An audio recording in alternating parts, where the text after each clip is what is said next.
Okay, so we'll kind of pick up where we left off at the end of session variables is where we kind of refactored yesterday of refactored this NFL Teams app using a session variable, and then at the very end of chapter 9 we get into cookies. And so for as important as cookies are, I don't feel like they get enough attention overall in a 2-year curriculum. Like we wrote vanilla JavaScript, and in vanilla JavaScript you can make cookies. And I don't think we got to that portion in that class. I don't think we actually created a cookie before now. I don't think. No, you know what? We did. Did we not do that in last semester? We did. Yeah. Yeah. So we've probably covered some of this theory before about what is a cookie, and at the end of the day, a cookie is a small file on the user's hard drive. And so you can decide to store information on the end user's computer. Whereas yesterday, when we're making these session variables, ultimately these session variables is data passed back and forth, but the information is stored on the server, right? So if you've got a lot of users, and these users are all creating session variables, that's a lot of data that's ultimately having to be stored on the server. So the downfall of session variables is that they're server side, okay? And if you have a lot of users, whatever, let's just say you're successful enough to have a popular social media app, and all these users are bogging down your server by storing this information in session variables, that's the downfall. So a big benefit of storing cookies is that they're stored on a hard drive on the client. A limitation of cookies is they can't be that big. In other words, there can't be a ton of information. So you can store information on the client, but it's not like a textbook worth of information. It's 40K or something. I mean, it's still a lot of information, but it's not unlimited.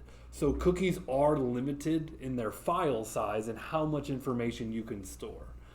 Of course, anymore there's a lot of laws going on about what information that they can store about you. Of course, there's all this privacy information, and the internet has historically kind of been the wild, wild west. They're saving everything they can about you, and they're selling your information to everybody that they can sell their information to.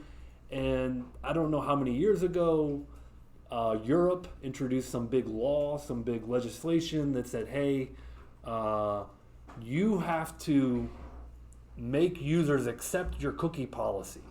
So a lot of websites nowadays, if they operate in Europe, you're going to get that little pop-up notification saying, we are storing information about you. Do you accept that? Is that okay? And you have to click accept. And there's still even stuff in the United States going on today. Like a big thing is this whole concept of like third-party cookies, of like websites collecting your information and selling that to other people so that they can use that.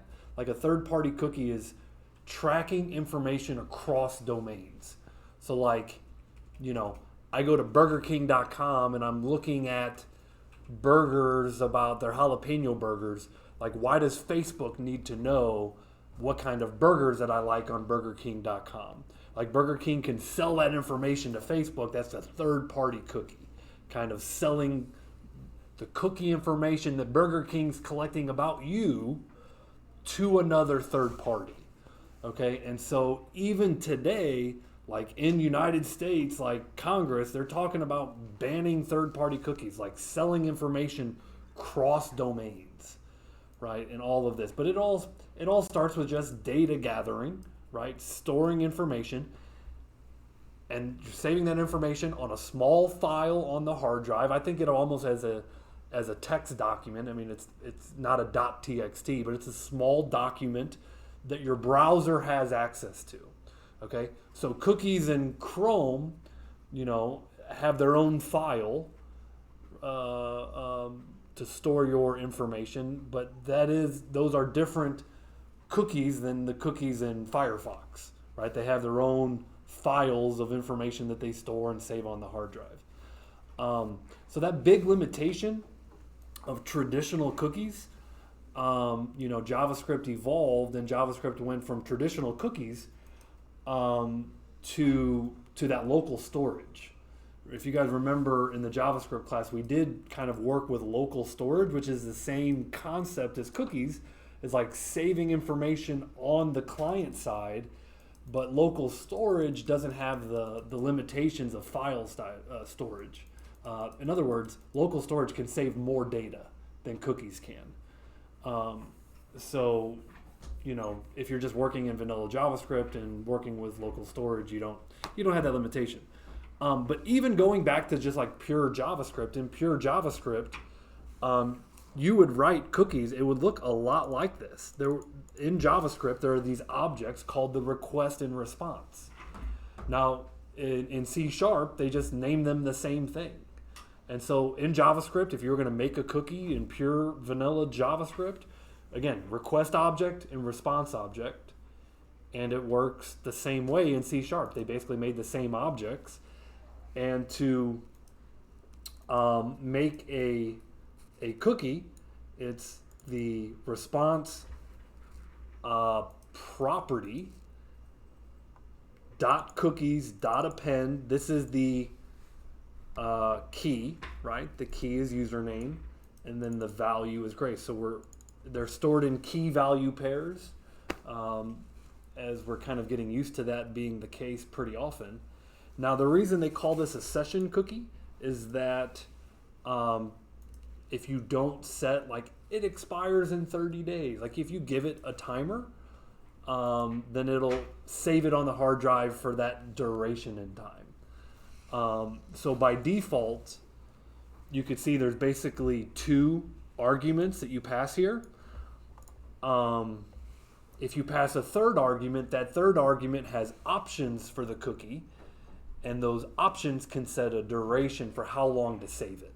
Otherwise, the default cookie deletes when you close the browser, just like a session does, right? Whenever you close the browser, we saw that yesterday.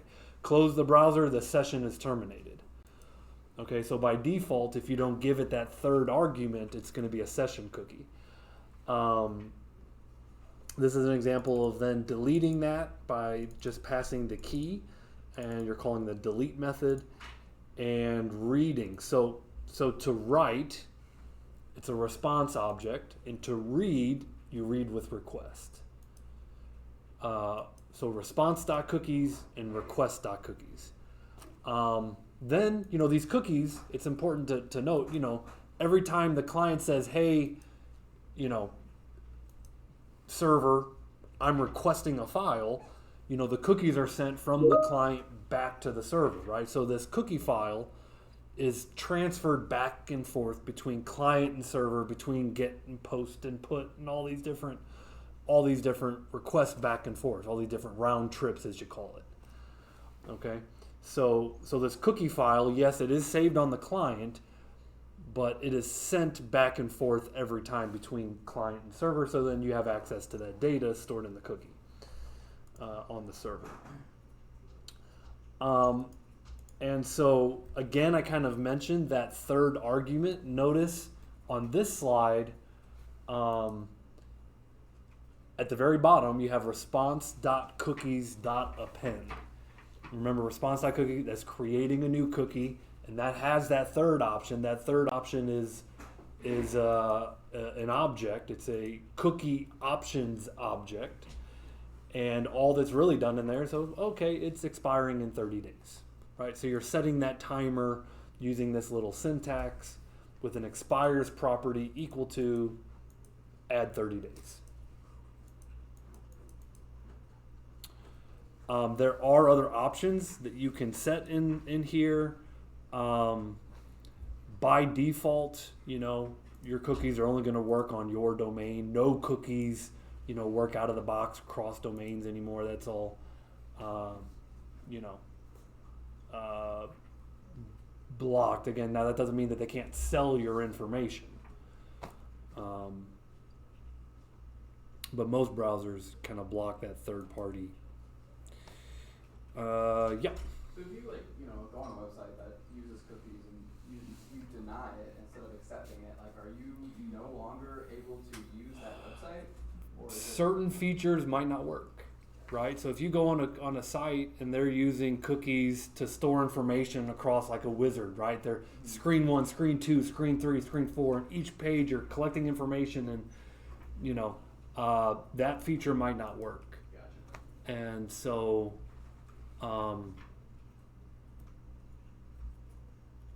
yeah, it's kind of like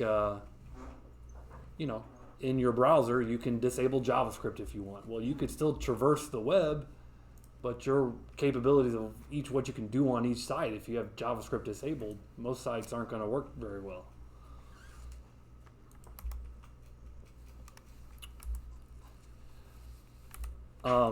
So, as far as the theory, getting going using cookies, there's really not a whole lot of theory. There's a couple of objects, request and response.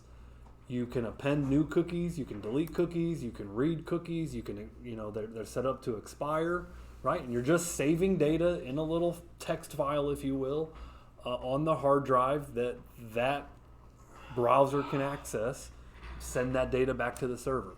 So just another way of saving and persisting data. Kind of going back to the beginning of this chapter, talk about the different ways of doing that.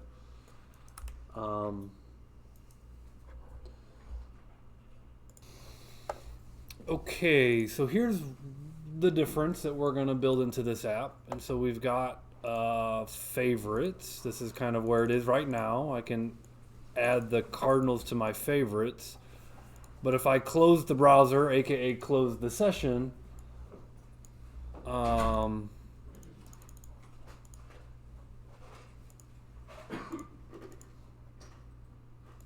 that was Chrome. Let's have two different. Let's not have two different browsers. Here we go. Let's try it again. Firefox. Add the cardinals. Okay. Close.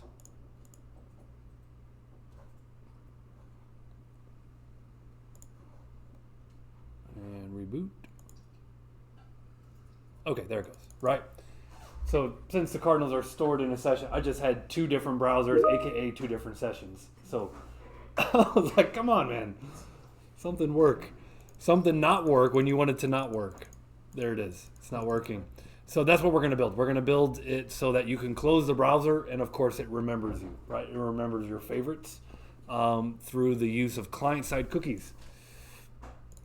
So we're going to do that by adding a class. And so what yesterday's takeaway was, even though yesterday's lecture took a little longer, at the end of the day the code worked, and they encapsulated a lot of the logic inside of a class.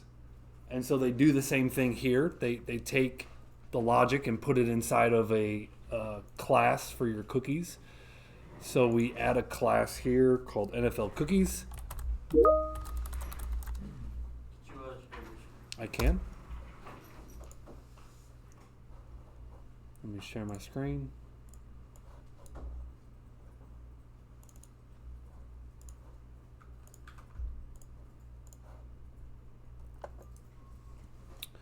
And we'll kind of talk about this code as we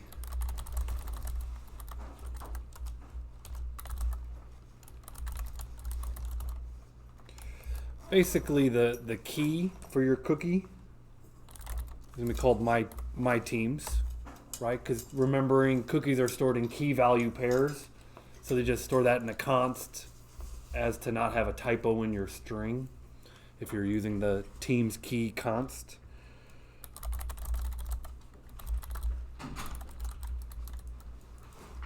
A delimiter is something that separates values. So the delimiter is a hyphen.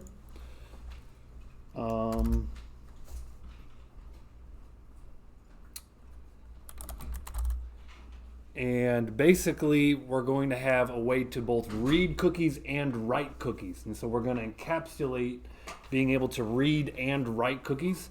Of course, there is a response and a request object, and so basically we make variables to work with both request cookies and response cookies.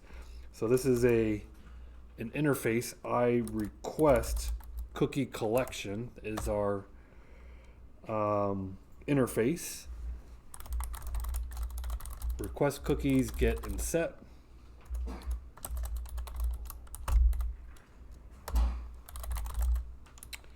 And I response cookies, called response cookies, get and set, default value of null, go away compiler, warning. Okay, so so this class, when you construct this class, you basically have to say whether you're reading or writing. So they have overloaded constructors. One overload will be a read operation. One overload will be a write operation. So what do you need to do? You call the different constructors based on what you pass into them.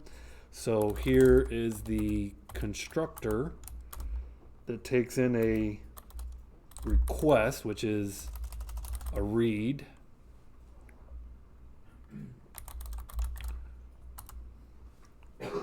Called cookies. We're going to read cookies.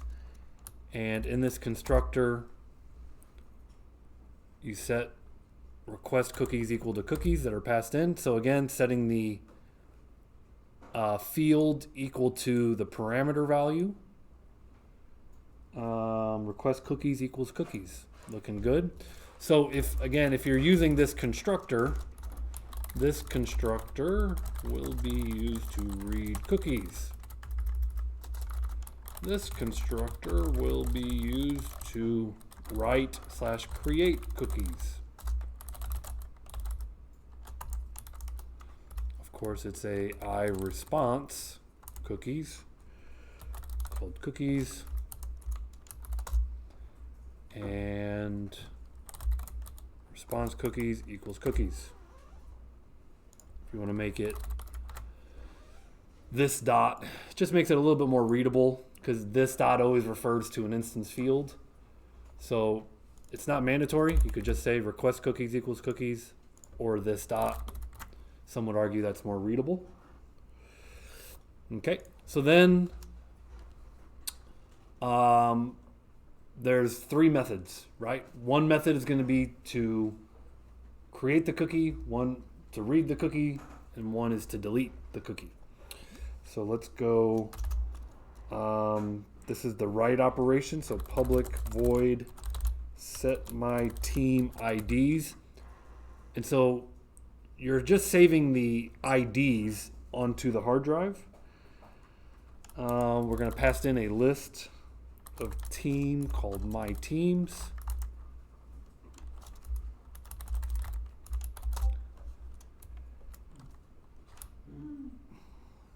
We have a list of strings called ID, where we're going to use a little link query. My teams dot select t, where t dot team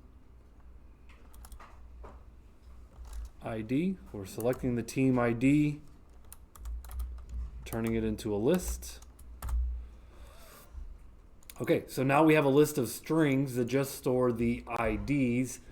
And I believe the IDs are just like SEA for Seattle and WAS for Washington. Right, so that's why we're able to store them in a list of strings.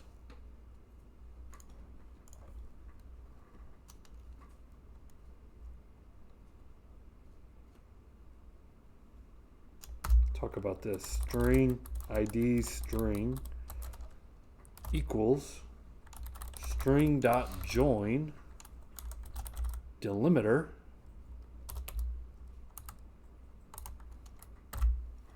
and the IDs.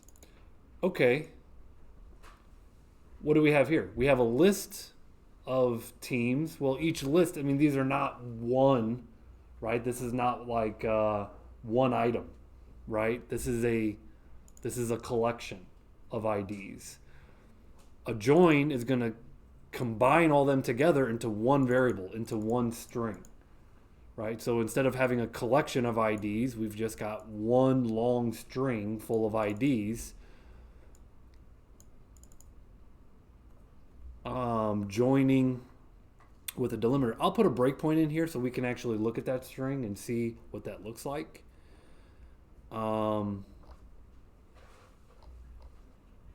Because again, our delimiter is a hyphen.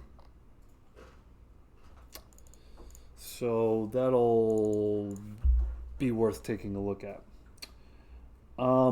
Because we want this to be a persistent cookie, in other words, not... It's interesting, there's a cookie builder class. Define setting. Cookie options. And so basically what we're doing here is just saying don't expire right away. We want to set up the expires. Date, time, now, add days 30. Imagine there's an upper bounds there somewhere. And there's no semicolon there. Instead, semicolon goes there.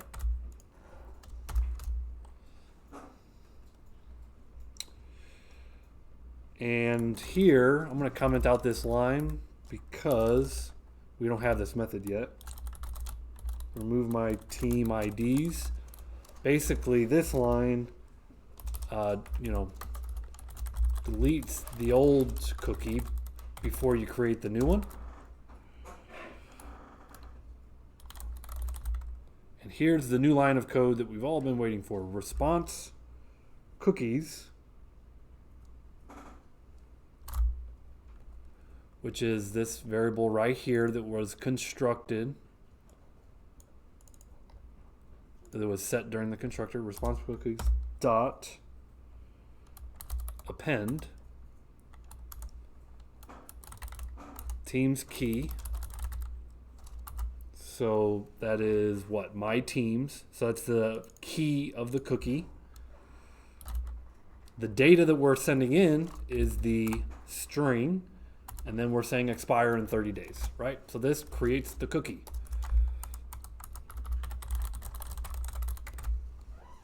Okay, so when we call set my team IDs, we pass in a list of teams, and ultimately that will create the cookie. I'll come back and have to remember to uncomment that out.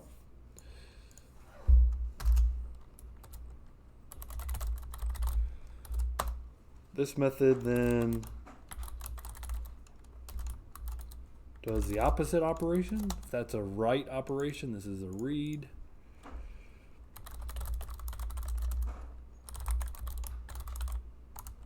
Request cookies sub my teams.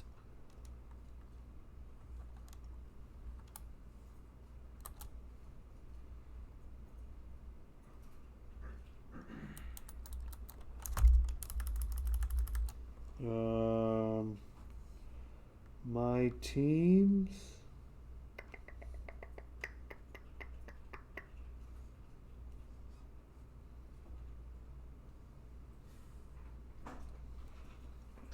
Well, at least this one I knew there was something off. This probably is team's key.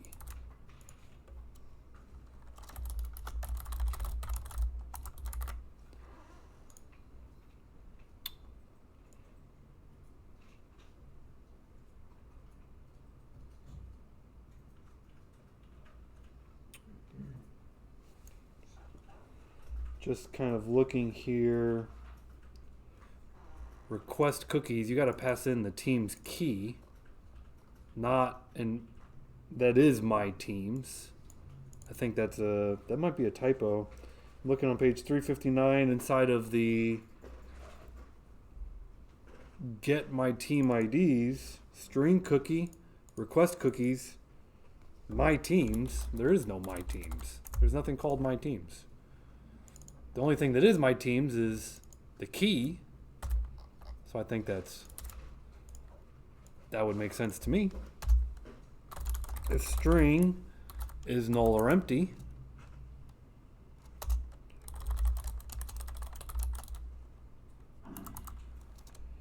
we're returning an empty array of strings. Otherwise, return cookie.split at the delimiter. Now, here's what this is doing. I know what this is doing. Let me explain this one line here. The join.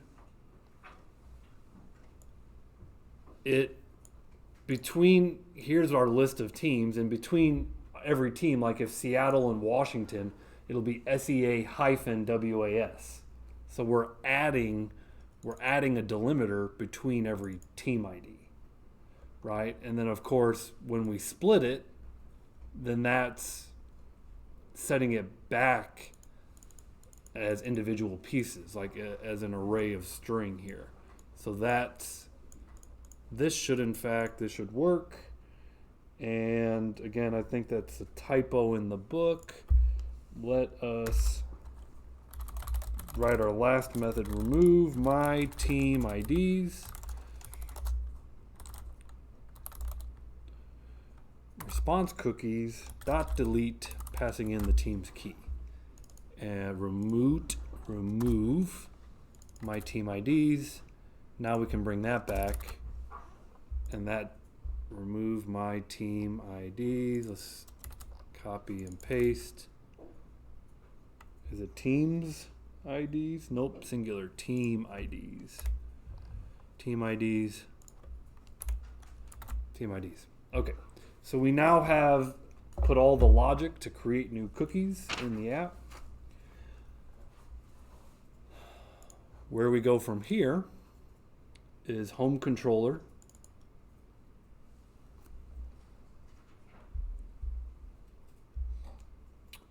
And the index route. Here we make our session.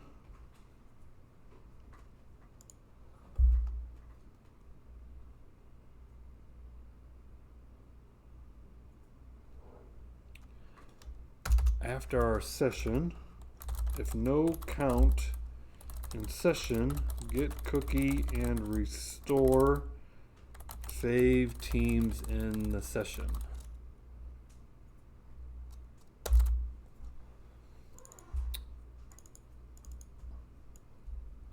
So, if it's a new session, we're going to have to read from the cookie and store the favorite teams back in session, right? Because you close the browser, you reopen it, so this is going to be a read operation.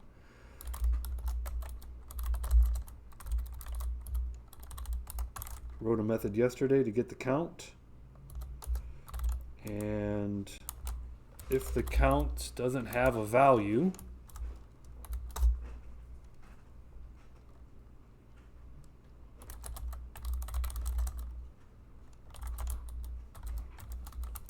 new NFL cookies, passing in a request cookie. So again, you can create this class using two constructors, the request, which is for your read operations, request.cookies, or response.cookies. So this is doing a read operation.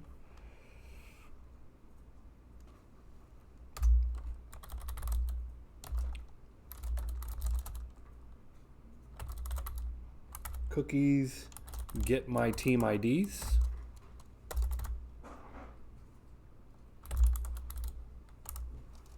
If there are IDs, in other words, if there are, if ID's length is greater than 0, if there are favorites stored in a cookie,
Okay, so this creates a list of teams.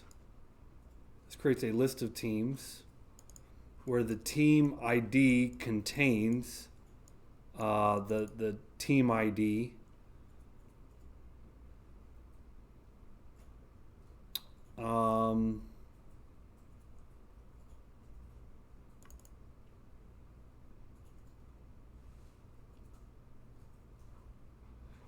Let's see.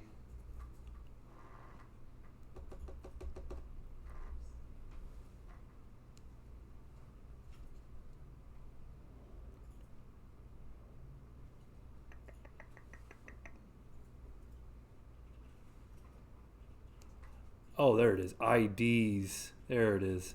So here we're hitting the IDs that are coming from the cookie.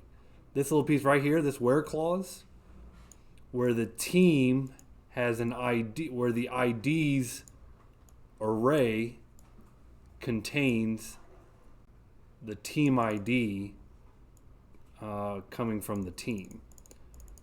So this is the causing the match. So this is basically a database hit. We're basically finding where the ID's array of strings contains a team ID from the database. This is filtering down. This is a filter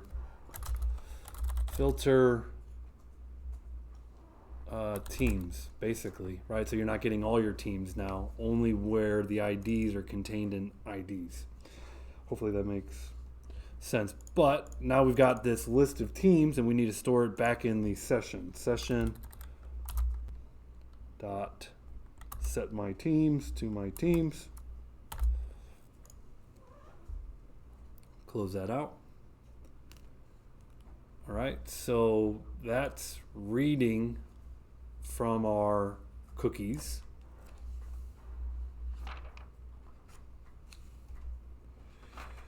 Then we need to write our cookies. Now, if you're adding favorites, of course, that's in the favorites controller. And this is the add method, so not the index, but here's the add. Here we create a session, var cookies equals new NFL cookies, passing in a response.cookies.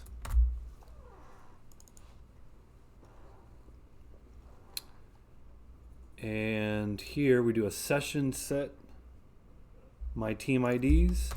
Let's do a cookies dot set my team IDs. Okay, so create the object to write cookies and write the cookies. Literally, that's all there is to it at that point. Because again, most of that logic is stored in the class, which is nice. Then the last piece is the delete. Let's see. Is that on a post? That is on a post. Okay, good. We're doing that in the right place. Of course, when we post to a delete, we're going to do the same thing. We're going to delete our cookies. Var cookies. To delete, you do a response cookies because it's response.cookies.delete.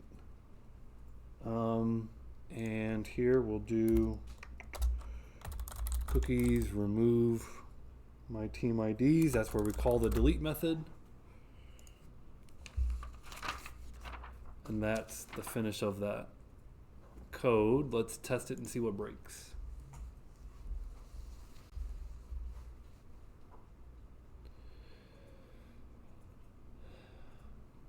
Okay, so we'll go Green Bay and Kansas City. We have two favorites stored up in the cookies, and if this works, we'll just go ahead and close it all down, boot it all back up, back in Firefox, and our favorites are still there. If I clear favorites, add San Fran and Houston, close it, Reopen it.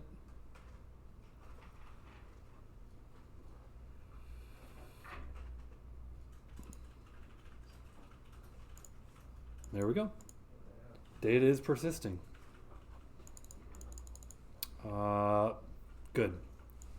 I'm glad it worked the first time. I never expect it to work the first time, but it's always pleasant when it does.